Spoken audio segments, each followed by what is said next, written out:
Boa noite, a paz do Senhor Jesus esteja no coração de cada um de vocês. Estamos animados para a consecução hoje da última palestra, da última ministração, para a capacitação dos obreiros, dos membros da igreja, para algo extremamente virtuoso que é o evangelismo. Então vamos orar e dar início a essa atividade.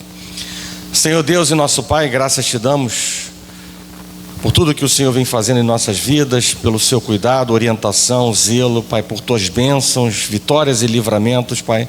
Obrigado pelo teu haja em nossas vidas, Pai. E nessa noite, não diferente, nós suplicamos a tua presença sobre nós, nos preparando, Deus, para poder receber a ministração, nos capacitando, nos fortalecendo, nos instruindo, ó Pai, para que possamos colocar em prática tudo aquilo que estamos sendo ministrados, Pai. E da mesma forma, e não diferente das outras vezes, e como o Senhor sempre faz, Pai, quando subo neste altar, me dá liberdade para falar em Teu nome, Pai. Coloca as Tuas palavras em minha boca, traz à minha memória versículos, Pai, a Tua palavra, aquilo que precisa ser dito, importante nessa noite, para que mais uma vez nós possamos ter um encontro contigo e sermos abençoados de maneira plena. Assim nós oramos e nós agradecemos por tudo, em nome de Jesus, e que a igreja do Senhor diga amém. Bem, então vamos dar início à parte 4 do evangelismo. Esse é o sumário que foi apresentado desde a primeira palestra. Já corremos todos esses pontos que estão aqui postos na tela, E nós estamos abordando nesse momento o último e grande tópico dessa ministração, dessas palestras de capacitação, e mais precisamente, já deixamos para trás tratando com o perdido, tratando com os desviados, tratando com os judeus. E hoje nós vamos estar tratando com os católicos, espíritas, mórmons, testemunhas de Jeová e adventistas, Então vocês não precisem ficar preocupados, porque se olhar para a composição de 8 itens e em 2 aulas eu só fiquei nisto aqui, Então não fiquem preocupados, porque obviamente a profundidade do que vai ser apresentado nisto é diferente do que foi apresentado aqui em cima. E existem coisas que são repetidas, e que pontualmente eu vou repetir alguma delas, mas outras já foram dadas nas objeções anteriores, então não há sentido, Então vamos lá, tratando agora com os católicos, E a primeira coisa que eu queria colocar para vocês, dentre algumas divergências que existem entre os católicos e os protestantes, é a questão da suficiência e autoridade das Escrituras. Então isso é um ponto em que há divergência entre os católicos e os protestantes. Os protestantes, eles creem que a Bíblia é a única fonte de revelação especial de Deus à humanidade e ensina tudo o que é necessário para a salvação da humanidade, para a salvação do pecado. Os protestantes, eles veem a Bíblia como o padrão pelo qual todo comportamento cristão ele deve ser medido, ele deve ser guiado. Os católicos, por outro lado, eles rejeitam a doutrina da sola escritura, ou seja, a sola escritura é um dos 5 solas estabelecidos na Reforma Protestante por Martinho Lutero. Então o sola escritura é somente a escritura tem valor, E além do sola escritura tem também o solos Christus, ou seja, somente Cristo, o sola gratia, somente a graça, o sola fide, somente a fé, e o soli deo gloria, somente a Deus a glória, Então esses foram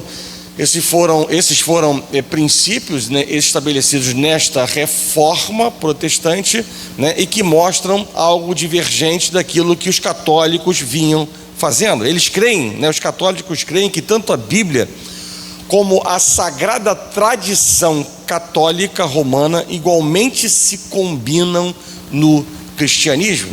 Muitas doutrinas católicas, tais como a do purgatório, orações aos santos, adoração ou veneração a Maria, dentre outras, tem pouca ou nenhuma base nas Escrituras. mas elas são baseadas apenas nas tradições da Igreja Católica, né?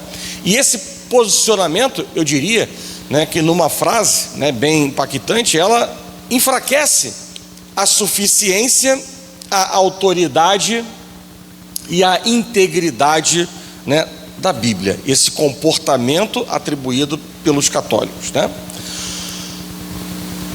Outra diferença entre católicos e protestantes, entre o catolicismo e o protestantismo, né, é a que diz respeito à posição e autoridade, né, do Papa.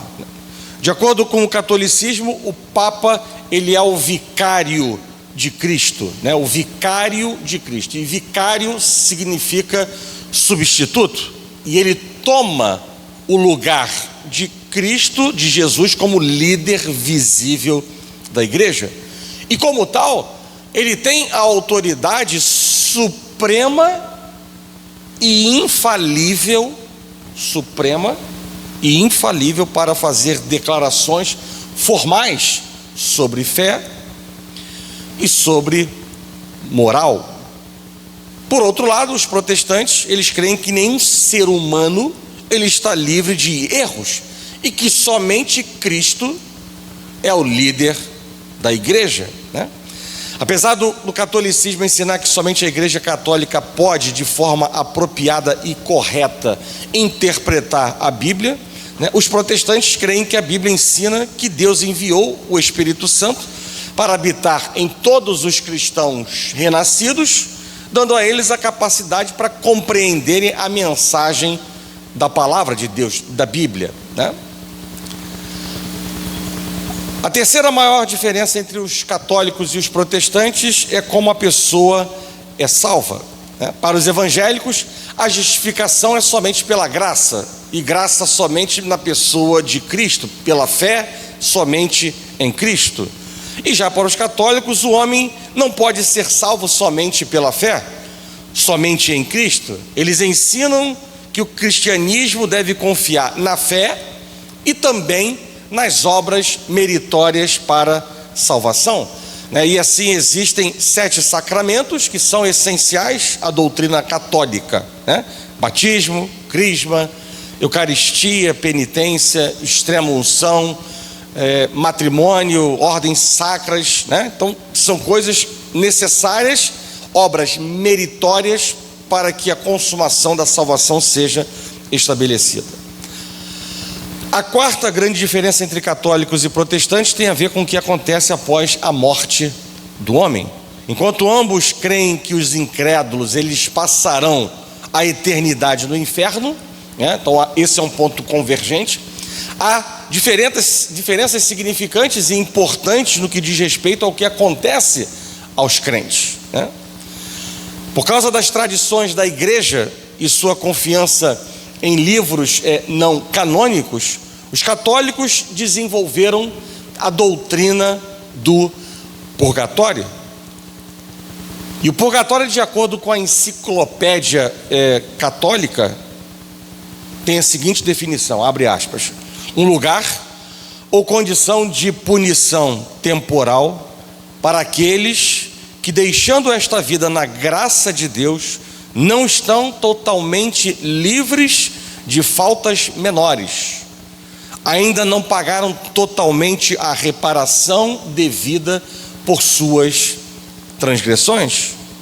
Por outro lado, né, os protestantes creem que, por sermos justificados por Cristo apenas, e que pela justiça de Cristo ser imputada a nós, quando nós morremos, nós iremos direto para o céu, para estarmos imediatamente na presença do Senhor.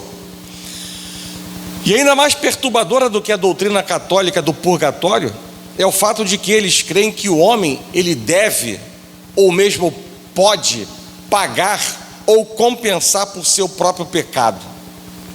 Isso juntamente com a concepção errônea de que a Bíblia ela ensina sobre como o homem é justificado perante Deus, resulta em uma baixa visão da suficiência e eficiência do quê? Da expiação de Cristo na cruz do Calvário, né? Para a Igreja Católica, a expiação de Cristo na cruz, ela não foi pagamento suficiente pelos pecados daqueles que nele creem, e que até mesmo um crente deve expiar ou pagar por seus próprios pecados, tanto através de atos de penitência, como passando tempo no purgatório. Mas a Bíblia, né, ela ensina que as nossas obras de justiça, elas são, né, elas nada podem acrescentar àquilo que Cristo já realizou, né? Portanto, no tocante ao estado intermediário, eu diria que só existem dois caminhos: o paraíso e o inferno. Não existe de maneira nenhuma um caminho ou um estado intermediário que se chama purgatório, né? Então, nós já falamos sobre isso numa outra reunião, né? Os perversos estarão lançados no inferno. E Jesus lhes respondeu: em verdade te digo que hoje estarás comigo no paraíso. Então, há uma clara distinção, né, entre aqueles que vão morar no céu e aqueles que vão estar no inferno aguardando, né, o juízo final para a ressurreição e o decreto e o selo final de Deus, né, sobre nossas vidas. A outra objeção, né, dos católicos é essa aqui: Maria sempre foi virgem, ela é mediadora entre Jesus e os homens, e ela foi assunta aos céus, viva, igual a Jesus, né? Assunta aos céus, viva, igual a Jesus, né? Assunta ao céu, né, refere-se a um dogma da Igreja Católica que afirma que ela foi elevada aos céus de corpo e alma ao fim da sua vida terrena. A crença significa que Maria, por uma graça especial de Deus, ela não passou pela decomposição do corpo e foi glorificada, antecipando neste raciocínio, nesta visão, antecipando a ressurreição dos mortais. E nós devemos atentar para o fato de que não temos nenhuma informação bíblica sobre a vida de Maria após o Pentecostes, ou qualquer tipo de informação na Bíblia acerca da sua morte. O foco da Bíblia não é Maria, o foco da Bíblia é a morte e ressurreição de Cristo e a sua obra contínua no mundo por meio do Espírito Santo de Deus, né? Então, já falei alguma coisa sobre ser assunto aos céus, né? E agora, para tratar sobre a questão da virgindade e de ser mediadora, né, eu trago à luz esses versículos. Lucas capítulo 2, verso 7 diz que ela deu à luz o seu filho primogênito. Então, se Jesus foi o primogênito, é porque existem outros. E num outro versículo está escrito, né, Jesus fala dos seus irmãos. Então isso não pode configurar, né, que Maria foi sempre virgem, uma mulher virgem. E ela também não é mediadora entre Deus, né, e os homens. E a palavra de Deus, em 1 Timóteo capítulo 2, verso número 5, mostra bem claro que só há um Deus e só um mediador. E esse mediador se chama Cristo, Jesus, né? Bem, dito isso, nós agora vamos tratar com os espíritas, né? Tratando com os espíritas. E o espiritismo é uma doutrina filosófica, uma doutrina religiosa e científica que surgiu no século XIX, e ela foi codificada pelo francês Allan Kardec. E a sua base é a crença na existência de espíritos e na possibilidade de comunicação com eles através de médiuns. E eu diria que o espiritismo, né, ele não se limita a uma religião, mas ele se apresenta como um conjunto de princípios que explicam também fenômenos naturais e espirituais, né? Então, para tratar sobre os espíritas, né, eu queria apresentar alguns princípios básicos do Espiritismo, ou seja, alguns princípios básicos do Espiritismo, porque no que nós apresentamos esses princípios, nós ganhamos conhecimento para poder, ter o embasamento de como se contrapor, se assim for necessário, né? Então, um princípio básico do Espiritismo é a existência de Deus. E para eles, espíritas, Deus é a inteligência suprema, é a causa primária de todas as coisas, é a origem de todas as coisas, inteligência suprema, a origem de todas as coisas. Mais ainda, para eles, Jesus não é Deus. Mais ainda, para eles, não existe o Espírito Santo de Deus, né? Então, um outro princípio básico deles é a questão da imortalidade da alma, do espírito. E esse é um princípio fundamental que está intrinsecamente ligado à reencarnação ou à pluralidade das existências, como os espíritas apregoam. A morte é vida como uma passagem do corpo físico para o mundo espiritual, aonde o espírito, ele continua a sua jornada evolutiva. Os protestantes, eles acreditam na imortalidade do espírito, na vida após a morte, mas rejeita todo e qualquer princípio de reencarnação. A crença central é a ressurreição do corpo no fim dos tempos, após o juízo final.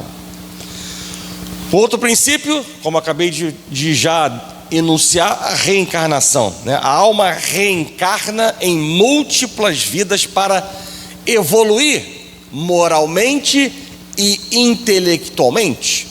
E obviamente que já passamos por isso, já fizemos essa leitura. Hebreus no capítulo 9, verso 27 diz: e assim como aos homens está ordenado morrerem uma só vez, vindo depois disto o juízo. Um outro princípio dos espíritas é esse, né? Já falei na introdução, a comunicação com os espíritos. Ou seja, os vivos podem se comunicar com os espíritos desencarnados por meio de médiuns. E um outro princípio é a lei da causa e efeito, ou karma, né? Ou seja, as ações de uma pessoa, elas determinam as experiências e os resultados que essa pessoa colherá, seja na vida presente ou seja na vida futura. Portanto, segundo essa lei, né, a lei de causa e efeito, de ação e reação, as pessoas semearão em outra vida o que plantar nesta vida, né? Então, esse é um princípio que está na mente, no coração dos espíritas. Então, além desse conhecimento, né, uma outra objeção deles é que Jesus era somente um espírito evoluído. E nós sabemos que Jesus, ele é Deus e ele se fez homem, né? Então, João no capítulo 1, verso 1 e 14 diz: no princípio era o verbo, e o verbo estava com Deus, e o verbo era Deus. Então preste atenção, porque nós vamos falar mais adiante de uma tradução do Novo Mundo, né, em que uma seita, ela distorce o que está escrito aqui. Ao invés de falar o verbo era Deus, vai dizer que o verbo era um Deus, né? E o verbo se fez carne e habitou entre nós. Então fica claro, né, com a palavra de Deus, né, de que Jesus, ele é Deus e ele se fez carne. Então ele não se trata de um espírito evoluído. Outra coisa, o Consolador prometido é o Espiritismo. E aí olha que diz João capítulo 15, verso 26: quando porém vier o Consolador, que eu vos enviarei da parte do Pai, o Espírito da verdade que dele procede, esse dará testemunho de mim. Então está falando do Espírito da verdade, e que mais adiante, né, nós vamos, se ainda paira alguma dúvida, mas para eles pairam essa dúvida, né, Esse Espírito da verdade não está de maneira alguma associado com o Espiritismo, mas sim com a pessoa do Espírito Santo de Deus, né? Devemos consultar os mortos, né?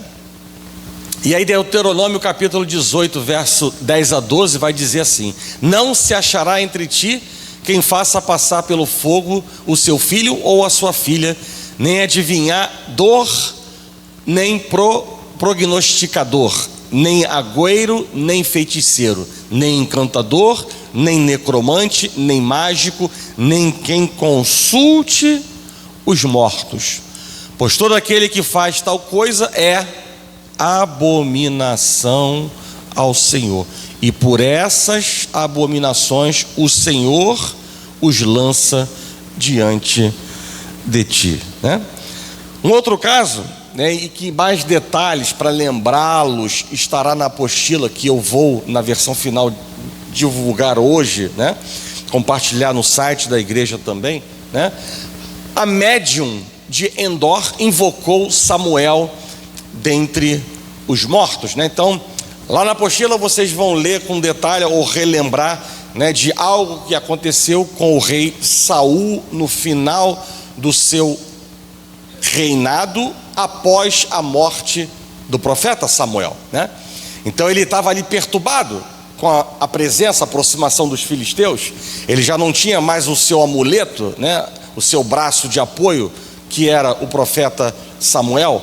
E ele, desesperado, ele manda buscar uma médium, né? Então a médium de Endor invocou Samuel dentre os mortos. É algo que os espíritas usam, né, para consubstanciar, consolidar, né, algo que é prática deles. E eu diria que quando uma pessoa morre, como já foi dito, a sua alma, né, ela é levada para o céu ou para o inferno. Não há como vagar pela terra, transmitir mensagens aos vivos ou fazer visitas de retorno. Qualquer alegação de contato com entes queridos falecidos é um tremendo engano demoníaco, né? E aí trago à memória de vocês, né, o que está escrito aqui em 2 Coríntios, no capítulo 11, verso 14 e 15. E não é de admirar, porque o próprio Satanás se transforma em anjo de luz. Não é muito, pois, que os seus próprios ministros se transformem em ministros de justiça, e o fim deles será conforme as suas obras, né? Então presta atenção, porque o inimigo, né, e o seu exército caído, né, ele também se apresenta de maneira que pareça reto, que pareça justo, que pareça ser algo que vem da parte de Deus, né? Então agora tratando com os mormons, né? Então, mormons são a igreja de Jesus Cristo dos santos dos últimos dias, né? Então elas também são conhecidas pela sigla SUD, né? A igreja de Jesus Cristo dos santos dos últimos dias. E eu não sei se você sabe, mas o mormonismo, né, ele surgiu em 1830 nos Estados Unidos, quando Joseph Smith, ele afirmou ter recebido visões, né, de um anjo chamado Moroni, que lhe mostrou placas de ouro contendo a história de antigos povos da América. E ele teria traduzido esse material, que se tornou nada menos do que o livro de Mórmon. E é interessante porque não apenas ele para aí, né? A indicação completa desse livro é Livro de Mórmon, : Outro Testamento de Jesus Cristo, né? Então vejam a dimensão que dão para este documento, para este livro, né? O Livro de Mórmon, Outro Testamento de Jesus Cristo, ou seja, a pedra fundamental da igreja de Jesus Cristo dos santos dos últimos dias, né? Então vamos Vamos falar sobre os mórmons na questão do mormonismo não ensina que a Bíblia é a infalível palavra de Deus, né? Eles afirmam que a Bíblia, ela foi corrompida ao longo dos séculos. Assim, a Bíblia só é aceita se concordar com a teologia mórmon. Mas nós cremos, né, que as Sagradas Escrituras do Antigo Testamento e do Novo Testamento são a palavra de Deus verbalmente inspirada por Deus. A autoridade final para a nossa fé e vida, sem erros no original, infalível e inspirada por Deus, né? Já falamos isso em alguma das outras reuniões. O mormonismo ensina outro evangelho e não aquele da Bíblia. Então, ou seja, vejam que na própria designação do livro de Mórmon, né, fala sobre isso. Mas veja o que diz Gálatas capítulo 1, verso 8 e 9. Mas ainda que nós, ou mesmo um anjo, vindo do céu, vos pregue evangelho, que vá além do que vos temos pregado, seja anátema, seja amaldiçoado. Assim, como já dissemos, e agora repito, se alguém vos prega evangelho que vá além daquele que recebestes, seja isso anátema, seja isso algo amaldiçoado, seja isso algo que não é inspirado por Deus, né? Então, é interessante, né, a gente observar a dimensão, né, a grandiosidade do Deus a quem nós servimos, para trazer resposta para as nossas dúvidas, para dar orientação aos nossos passos e decisões, e ao mesmo tempo para nos anunciar coisas que o coração distorcido, pecaminoso humano pode produzir, para a gente não cair numa casca de banana, né? Então vejam que depois de dita essas palavras, né, mais de 1800 anos depois, ou cerca de 1800 depois, nos debruçamos com algo, né, que uma revelação como esta mostra que de fato, né, determinadas referências, determinados valores, né, eles não vêm da parte de Deus. Outra objeção: o livro de Mórmon é o mais correto na terra, né?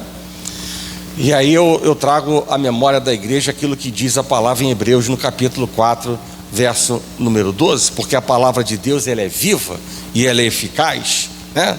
Então, aqui não está falando de eficiência, está falando de ser eficaz, de ser plena, e mais cortante do que qualquer espada de dois gumes, e penetra até o ponto de dividir alma e espírito, juntas e medulas, e é apta para discernir os pensamentos e propósitos do coração, né?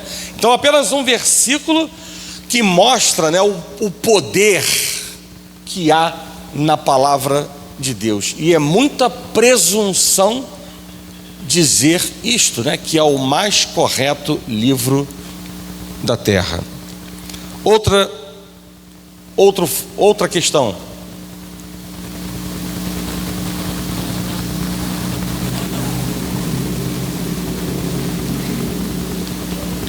o mormonismo ensina que existem revelações divinas atualizadas, né? E aí, Hebreus, no capítulo 1, verso 1 e 2, vai dizer: havendo Deus outrora falado muitas vezes e de muitas maneiras aos pais pelos profetas, nestes últimos dias nos falou por meio de Cristo, a quem constituiu herdeiro de todas as coisas, pelo qual também fez o universo, né? Então, não existem revelações divinas atualizadas, né? O que pode ser trazido ao nosso conhecimento é a lembrança de algo que foi dito, para que seja comunicado à igreja, para que seja exortada a igreja, né? Para que seja edificada a igreja. O mormonismo ensina que Deus é um homem glorificado e que tem um corpo físico. E isso significa para os mormons que Deus ele não é eterno em sua essência. Ele teria tido um início como homem e apenas depois ele se tornou um ser divino, né? E a Bíblia diz, né, Deus não é homem para mentir, nem filho de homem para se arrepender. Então Deus não é homem. Então Deus, nós contestamos essa sentença, essa afirmação de que Deus é um homem glorificado, porque Deus ele não é homem. Deus ele é espírito, e importa que os seus adoradores o adorem em espírito e em verdade. Mas ainda, um espírito não tem carne nem ossos. E Isaías 43, verso 10 diz: antes de mim, Deus nenhum se formou, e depois de mim, nenhum haverá. Então, nós por meio dessas 4 referências bíblicas, né, não que isso seja uma dúvida ou um questionamento para nós, né, mas apenas estamos, né, num fórum de aprendizado para poder nos contrapor a esse tipo de ideia, né? O mormonismo ensina que Cristo e o diabo são irmãos, né? Ezequias 28:15 diz: perfeito eras, né, o diabo, nos teus caminhos, desde o dia em que foste criado, até que se achou iniquidade em ti. Criado. Colossenses 1,16 diz: pois nele, Cristo, foram criadas todas as coisas. Então ele é o Criador. Nos céus e sobre a terra, as visíveis e as invisíveis, sejam tronos, sejam soberanias, quer principados, quer potestades, tudo foi criado por meio dele e para ele, né?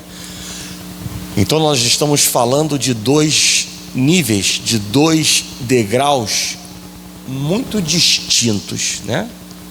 O Criador e a criatura, né? Então de maneira nenhuma podemos consentir, entender, aceitar, né, de que Cristo e o diabo eles são irmãos. O mormonismo ensina a salvação dos mortos. Essa é interessante também, não sei se você conhecia, através do batismo por procuração, né? O que é isso? Isso é um ritual realizado em templos, aonde um membro vivo é batizado em nome de um membro falecido, de um familiar falecido. Acreditam que dessa forma as pessoas que morreram sem ter a oportunidade de aprender sobre o Evangelho têm a chance de aceitar o batismo na vida após a morte. E essa doutrina ela se baseia numa só passagem na Escritura, diga-se passagem, né, mal interpretada. 1 Coríntios capítulo 15, verso 29 diz: de outra maneira, que farão os que se batizam por causa dos mortos? Se absolutamente os mortos não ressuscitam, por que se batizam por causa deles? E esse versículo ele trata, né, um texto fora do contexto é um pretexto, né? Então esse versículo ele trata da ressurreição dos mortos e não do batismo pelos mortos. A ênfase que Paulo ele está dando é quanto à ressurreição de Cristo e a certeza da vida eterna. Paulo ele apenas menciona no texto uma prática pagã, na qual os incrédulos mostravam fé na ressurreição através do batismo pelos mortos, com o desejo de que eles ressuscitassem na nova vida. Então Paulo ele usa esse exemplo como um argumento retórico, ou seja, se até os incrédulos eles creem na ressurreição a ponto de se batizarem, tanto mais motivo para crer na ressurreição tinham os cristãos, porque eles viram Cristo ressurreto, né? Então vejam que um texto fora do contexto é um pretexto para doutrinas, para seitas. Nós estamos falando de uma especificamente, mas não é diferente. Já falamos do espiritismo, e não é diferente com eles também. Um texto fora do contexto é um pretexto para a exposição dos seus argumentos e para cegar seguidores, né? O mormonismo ensina que a salvação depende de obras, de boas obras e da aceitação do seu fundador, né? E aí, obviamente, que já falamos sobre isso. Não há salvação em nenhum outro, porque abaixo do céu não existe nenhum outro nome dado entre os homens pelo qual importa que sejamos salvos. E mais ainda, não somos salvos por obra, somos salvos pela graça, por crer, pela fé única em Cristo Jesus. Então isso já foi apresentado diversas vezes. O seu fundador diz que viu Deus Pai em forma humana, né? E aí a palavra de Deus vai dizer em João capítulo 1 verso 18 que ninguém jamais viu a Deus. Colossenses 1 verso 15 diz: este é a imagem do Deus invisível, o primogênito de toda a criação. Está falando de Cristo, né? De um Deus invisível. Então vejam que quando nós conhecemos as Escrituras, conhecemos a palavra de Deus, né, nós conseguimos contestar rapidamente determinados posicionamentos que são levantados de maneira absurda, né? Não são poucos os cristãos dentro de igrejas evangélicas também, né, que não têm o pleno conhecimento ou um médio conhecimento da palavra de Deus, né, e vivem aceitando lixos que são transmitidos por falta de discernimento, né? Então a gente tem mostrado a importância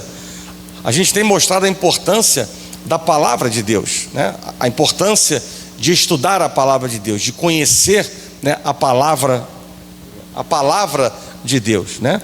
Então, quanta coisa podemos jogar rapidamente no lixo por termos o conhecimento da palavra de Deus, né? Então agora vamos tratar com os testemunhas de Jeová.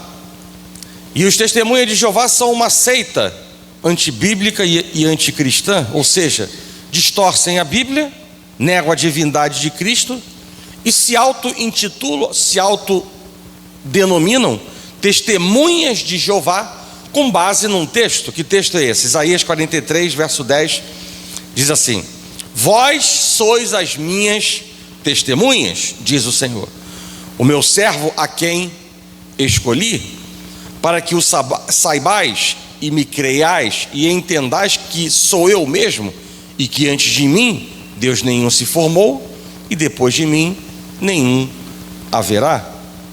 Todavia eles usam o texto longe do seu contexto, e claro, não entendem que Jesus, sendo um com o Pai, e a revelação de Deus, do Deus unigênito, é o próprio Deus que fala naquele texto ou nesse texto, né? E aí, como eu disse anteriormente, eles usam a tradução Novo Mundo, né? Uma tradução que omite e distorce versos que afirmam a divindade de Jesus ou vão de encontro à doutrina do seu fundador, né? Charles Russell é o fundador dos TJs, né? Das Testemunhas de Jeová. Então, tratando com os testemunhas de Jeová, né, alguns posicionamentos divergentes, né? Como eu já disse em outras reuniões, eu não tenho a pretensão de esgotar tudo, né? Mas apenas de dar algumas informações, ou as principais informações, ou as principais objeções, ou as principais, né, orientações para nos contrapor a esse tipo de situação. Então, alguns posicionamentos divergentes negam a existência da personalidade do Espírito Santo de Deus, né? Então, Atos capítulo 5, verso 3 diz: então disse Pedro: Ananias, por que encheu Satanás teu coração para que mentisses ao Espírito Santo, reservando parte do valor do campo? Negam a existência de uma personalidade atribuída ao Espírito Santo, né? Bem, alguém consegue mentir para algo que não seja uma pessoa? Eu estou mentindo para a pedra, eu estou mentindo para o meu sapato. Então, se há mentira, é porque a mentira está personificada, está sendo atribuída, né, a alguém, e esse alguém possui personalidade, né? Do contrário, se o Espírito Santo fosse só uma força, né, uma força ativa de Deus, Pedro, ele não poderia de maneira alguma dizer isso. Concordam comigo, né? O Espírito Santo, aproveitando o projeto em curso na escola bíblica dominical, né, ele é um ser pessoal, né? Ele possui intelecto, ele possui emoção, ele possui vontade própria, né?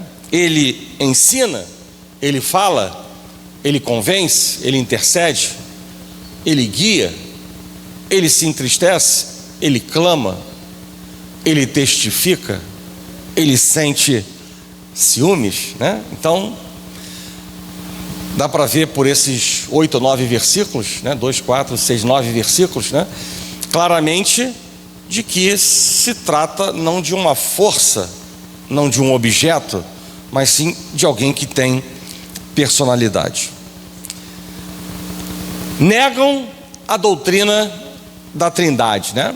Nós já falamos sobre isso também em outra reunião, né? E aí um caso emblemático é o do batismo de Jesus, né? Onde o Pai, Filho e Espírito Santo eles estavam reunidos. Mas a palavra de Deus também mostra em 1 João no capítulo 5, verso 7. Esse versículo ele reforça a questão da trindade de Deus. Diz assim a palavra, 1 João capítulo 5, verso 7: pois há 3 que dão testemunho no céu: o Pai, a palavra, né, o verbo Cristo, e o Espírito Santo. E diz a palavra: e estes 3 são um, né? Então nós não podemos aceitar esse tipo de visão, né? Disse isso na semana passada. O termo trindade não está na Bíblia. O termo avivamento não está na Bíblia, né? Mas eles são conceitos verdadeiros, obviamente que extraídos por versículos da própria palavra de Deus. Mais um, 1 Coríntios capítulo 12, versos 4 a 6. Ora, os dons são diversos, mas o Espírito é o mesmo. E também há diversidade nos serviços, mas o Senhor é o mesmo. E há diversidade nas realizações, mas o mesmo Deus é quem opera tudo em todos, né? Por que eu botei ali em letra maiúscula? O objetivo do apóstolo é enfatizar que mesmo os dons sendo diversos, há apenas um doador. E ele afirma essa verdade 3 vezes, usando 3 diferentes substantivos, né? Dons, serviços e realizações. E cada vez que usa um substantivo diferente, ele relaciona a uma pessoa da Trindade, né?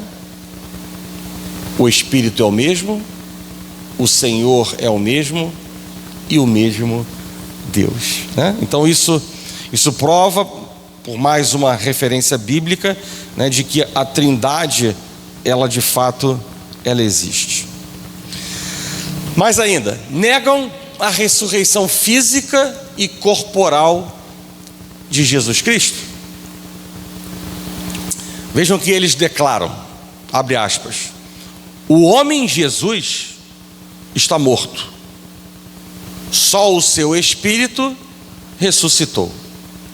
Alegam que o seu corpo ele foi dissolvido e levado por Deus, e durante suas visitas a pessoas na terra, ele manifestou um corpo físico temporário, transitório, para que eles pudessem ver e tocar. Lucas capítulo 24, verso 39 diz: vede as minhas mãos e os meus pés, que sou eu mesmo, apalpai-me e verificai, porque um espírito não tem carne nem ossos, como vedes que eu tenho. Amém?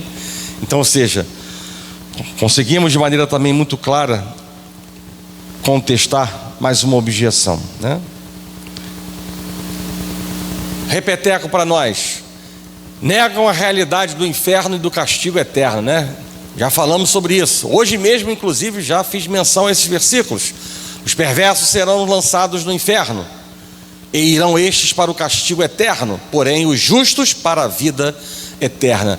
Então a palavra de Deus deixa claro que o inferno existe sim, é um dos dois caminhos que existem apenas após a morte e antes do juízo final, né? E existe sim o castigo eterno. Negam a consciência da alma após a morte. Afirmam que uma pessoa após a morte não se lembra de absolutamente mais nada. Está inconsciente em um sono profundo. Todavia, nós podemos ver, né, nos debruçamos num estudo pormenorizado de Apocalipse, né, e a gente pôde observar claramente que ver as almas dos mártires conscientes, né? Assim também como há um outro relato clássico na palavra de Deus sobre a questão, né, do rico e de Lázaro, né, o mendigo da parábola de Jesus, ou seja, mostrando claramente que há sim consciência e que não estão simplesmente inertes, não estão sem fazer nada de maneira inconsciente no sono profundo. Mais ainda, dizem que Jesus não é Deus, né? Dizem que Jesus não é Deus. Mateus capítulo 1, verso 23 diz: eis que a virgem conceberá e dará à luz um filho, e ele será chamado pelo nome de Emanuel, que quer dizer Deus conosco. Colossenses capítulo 2, verso 9 diz: porquanto nele habita corporalmente toda a plenitude da divindade. Toda a plenitude da divindade. Ou seja, a Bíblia é clara, ela não fala que habita parte da divindade em Cristo, mas sim da plenitude da divindade. E a palavra de Deus, ela iguala Cristo ao Pai em poder e glória, né?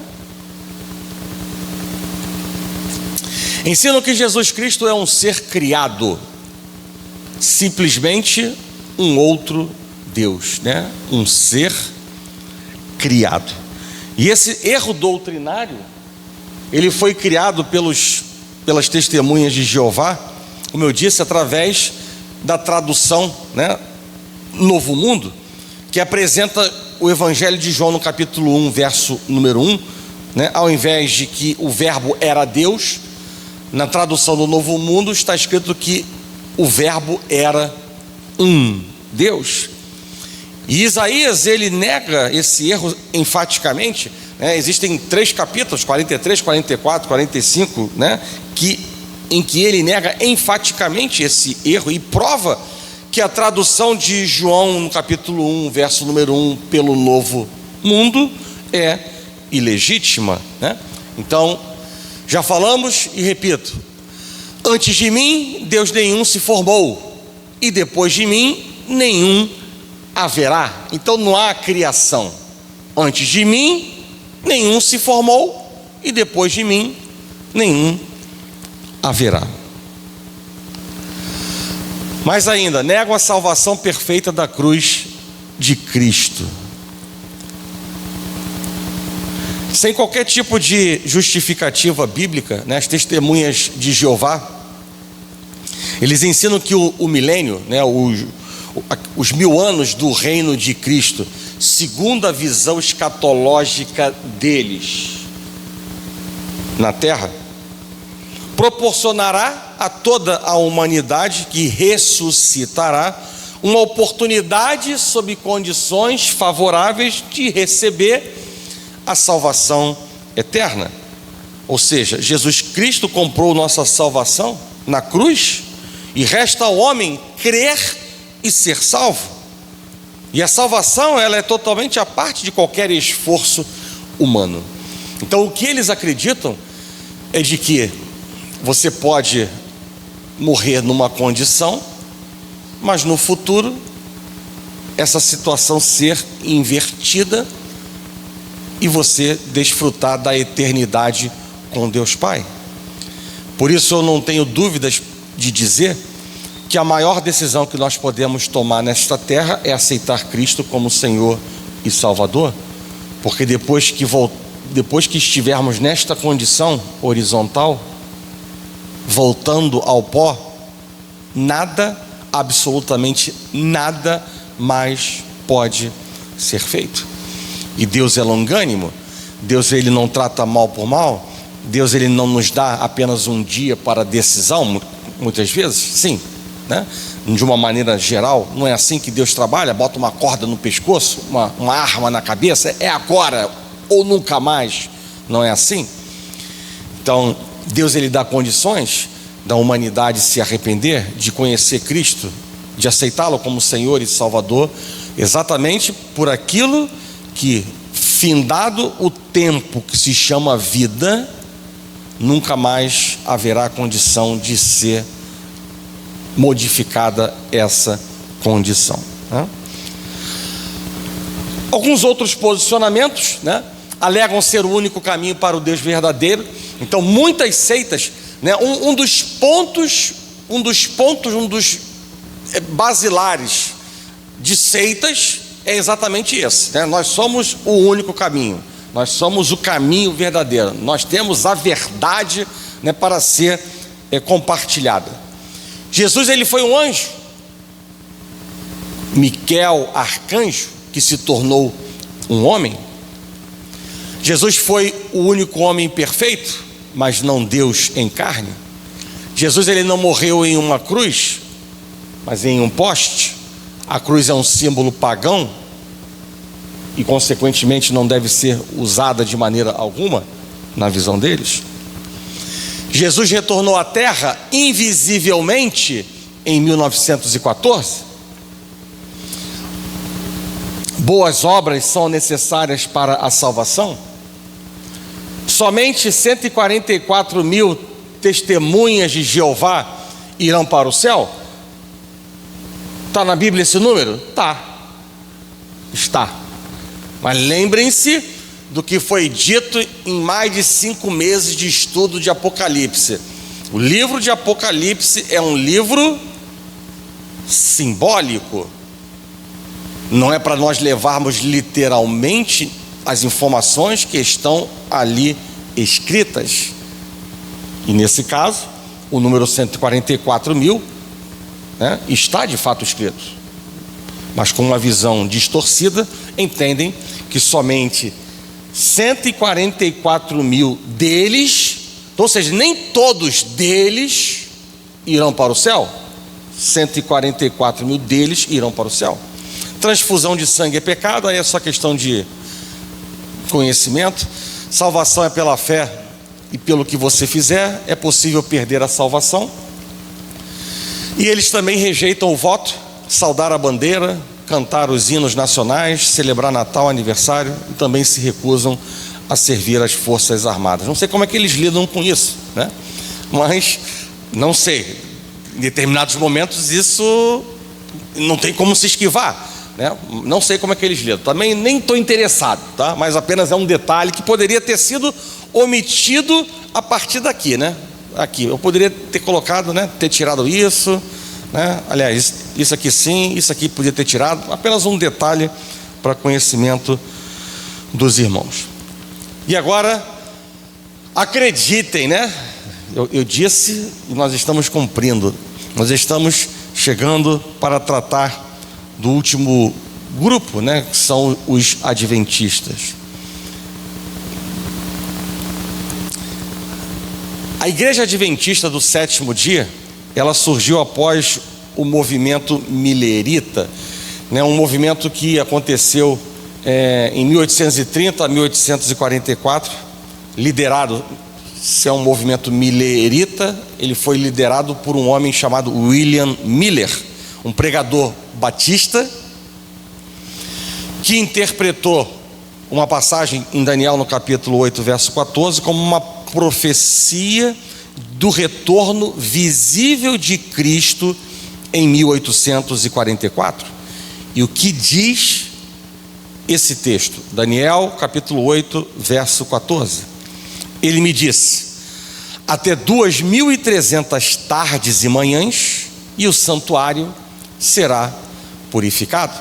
Então, da data em que foi escrito o livro, revelado essa profecia, né? Tardes e manhãs, como se fossem anos, fizeram ali a matemática e chegaram à conclusão, né, de que em 1844, né, Cristo estaria voltando de maneira visível. Após o grande despontamento, o grupo liderado por Iran Edson, Joseph Bates e a senhora mundialmente conhecida Ellen White, ela reinterpretou o evento como o início do ministério de Cristo no santuário celestial e não como a sua vinda à terra. Então esta senhora, de nome Ellen White, numa obra chamada O Grande Conflito, né, ela vai dizer: quando Cristo não veio à terra como esperávamos,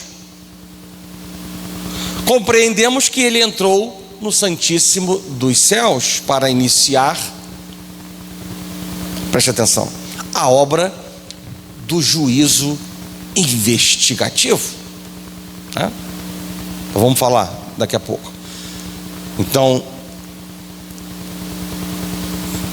não tinham resposta, e aí, né, mais uma vez, a mente humana, com capacidade de produzir coisa ruim, né, transmite uma mensagem que muitos, sem terem o conhecimento da palavra de Deus, aonde de maneira clara diz que ninguém sabe quando Cristo voltará, né, já teria simplesmente jogado esse livro, essa seita e esses ideais para fora.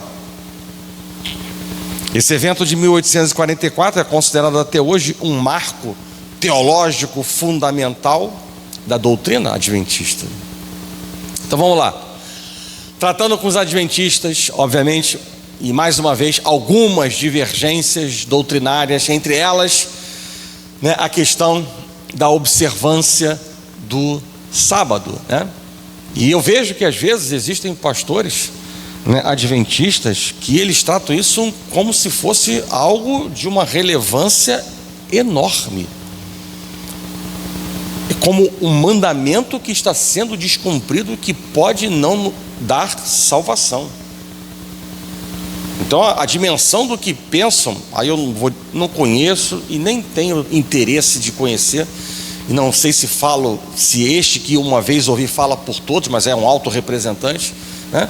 Mas dá uma conotação ao sábado, né, de uma maneira assustadora. Então, para eles, é necessária a observância do sábado, né?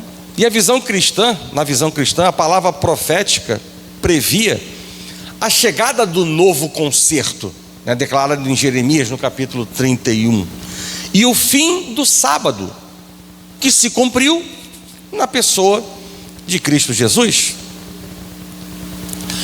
Oséias capítulo 2, verso 11 diz: farei cessar todo o seu gozo, as suas festas de lua nova, os seus sábados e todas as suas solenidades. Colossenses capítulo 2, verso 16 e 17: deita por terra todas as teses dos adventistas.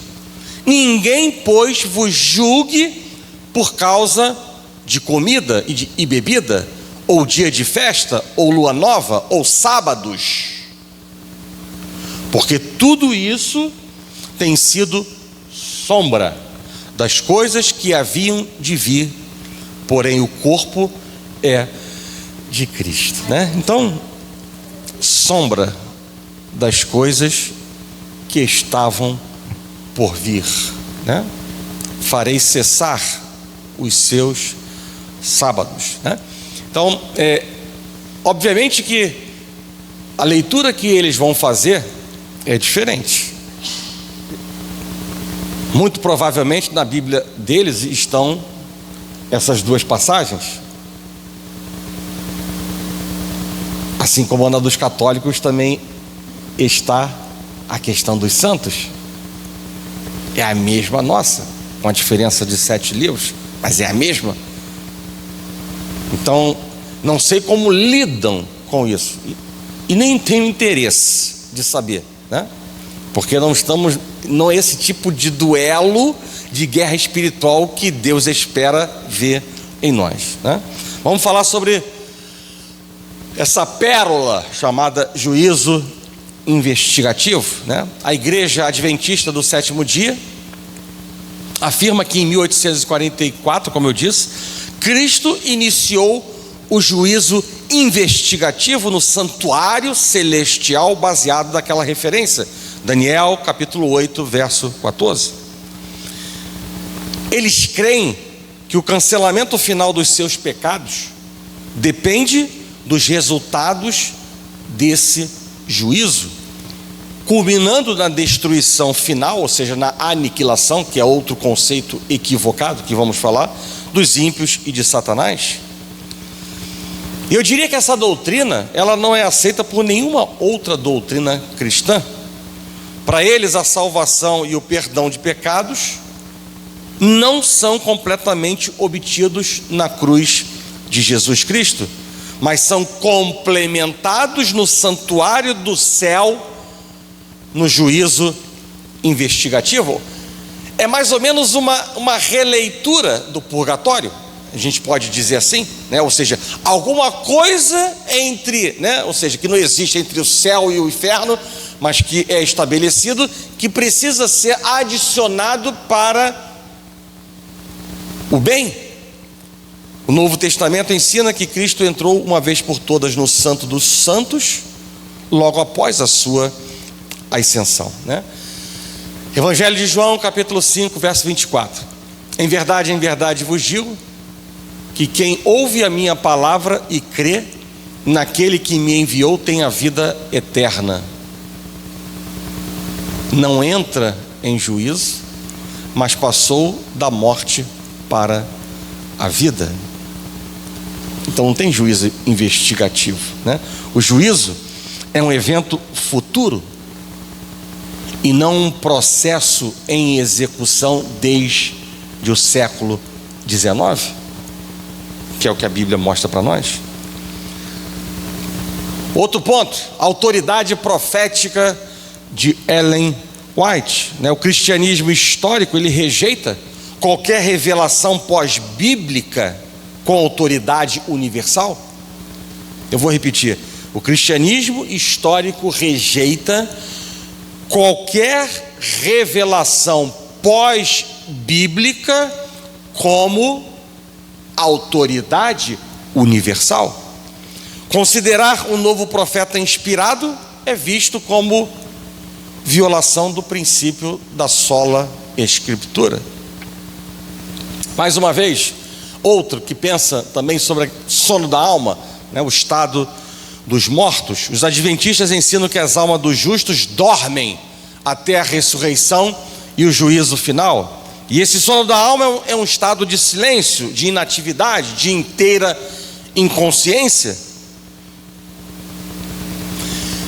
E o cristianismo histórico, ele ensina a consciência imediata após a morte, Lucas 23:43 diz: Jesus lhe respondeu: em verdade te digo que hoje estarás comigo no paraíso, Então, ou seja, qual o sentido de Jesus falar o hoje?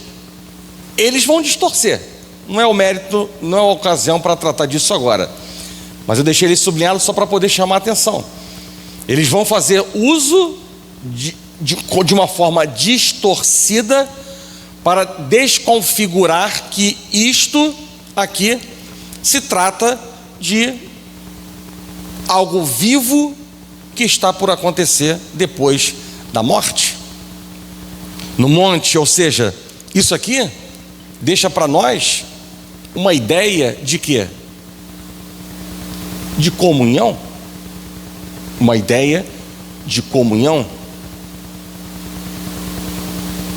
Então, da mesma forma que como não existe comunhão com o defunto, eu diria que também não dá para existir comunhão com alguém que está dormindo, sim ou não? Imagina você que é casado, teu marido está dormindo. Qual a comunhão que você tem com ele dormindo? Bem, se você estiver acordado, é apenas que vê um corpo dormindo, talvez roncando. E ponto. E ponto. Mas que comunhão é essa que pode se ter com alguém que está morto ou dormindo? Então, isso aqui dá a ideia de comunhão. No Monte da Transfiguração, Moisés não estava silencioso, inativo e totalmente inconsciente enquanto falava com Cristo.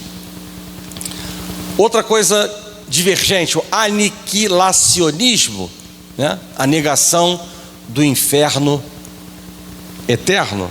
Para eles, o fogo que os consome, o fogo é eterno em seus resultados, não em sua duração. O cristianismo ensina a punição eterna.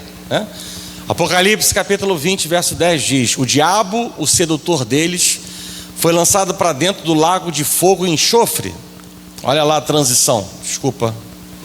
Olha lá, o diabo, estamos falando do livro de Apocalipse, já lá no finalzinho do livro de Apocalipse, nos capítulos finais. E olha aqui, o diabo foi lançado para dentro do lago de fogo e enxofre, Então o estado intermediário, o céu, paraíso, e o Hades, o inferno, o estado intermediário, não tem purgatório, não tem juízo investigativo. E depois, na consumação do juízo final, o destino final, o novo céu e a nova terra, o lago de fogo e enxofre, onde já se encontram não só a besta, como também o falso profeta, e serão atormentados de dia e de noite pelos séculos dos séculos, Então, vejam que a palavra de Deus, serão atormentados, ou seja, dia e noite, séculos dos séculos. Então isso não existe. Aniquilacionismo é simplesmente como se algo, por exemplo, desaparecesse, Então eu estou com um corpo, solto uma bomba, viro pó e acabou. Não é isto, Não é isso. Então esse tipo de visão tende a diminuir a profundidade e a intensidade daquilo que vai acontecer para os desobedientes, para os incrédulos, Então uma maneira de distorcer e fazer com que muitos fiquem olhando apenas para o dia de hoje, olhando apenas para a sua conta bancária, para a sua rede de colegas, né, para a sua visibilidade nas redes sociais, interessados com coisas materiais, e não deem um devido valor a algo que vai acontecer por toda a eternidade. E por isso reforça a importância do evangelismo, né, para não cair sobre os nossos ombros a responsabilidade, né, de alguma alma que se perca por toda a eternidade, né? E por fim, Jesus é o arcanjo Miguel, né? Essa é uma outro entendimento que eles têm. A Bíblia apresenta muitas diferenças entre Jesus e Miguel. Jesus é o Criador, já falamos isso, e Miguel a criatura. Jesus é adorado por Miguel. Miguel não pode ser adorado. Jesus é Senhor dos senhores. Miguel é príncipe. Jesus é Rei dos reis. Miguel é príncipe dos judeus. Ou seja, há uma clara distinção entre Jesus e Miguel. Jesus é filho de Deus e Miguel é apenas um anjo, né? Então não dá para dizer que uma coisa remete a outra, tá bom? Então, cumprida a missão, né, conseguimos abordar os 5 últimos grupos, né, religiões, seitas, de uma maneira objetiva, direta, abreviada, né, para que a gente possa estar melhor preparado. Adicionalmente, aquelas objeções que foram tratadas para os desviados, né, com aquelas 34 objeções iniciais. Então, dito isso, eu quero fazer a oração final. Então vamos fechar os olhos e orar nessa noite. Senhor Deus e Pai, graças nós te damos, Pai, pelo privilégio de estarmos reunidos em Teu nome, mais uma vez pela direção que foi dada, Pai, em mais uma reunião, falando acerca da Tua palavra, e com expectativas, Deus, que nós temos no nosso coração para fazer e cumprir o Teu chamado, o Teu ID nesta terra, Pai, aqui no bairro de Botafogo, Pai. Em nome de Jesus, cuida, Deus, de nosso coração e de nossas mentes, para que nós possamos estar motivados, firmes, ó Pai, e certos daquilo que o Senhor tem nos chamado a fazer. Que não venha, Deus, qualquer tipo de conflito, pensamento, sentimento daninho, destrutivo nesse momento.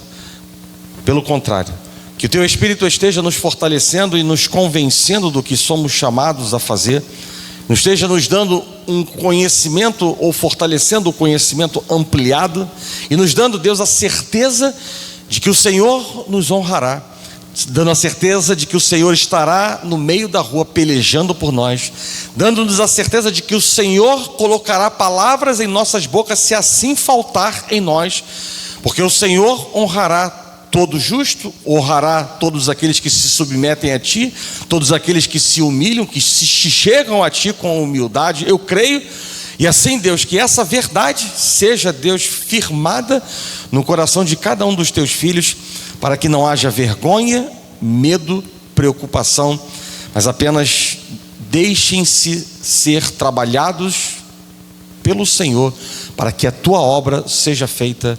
Assim, Deus, nós oramos e nós agradecemos por tudo, em nome de Jesus, e que a igreja do Senhor diga amém.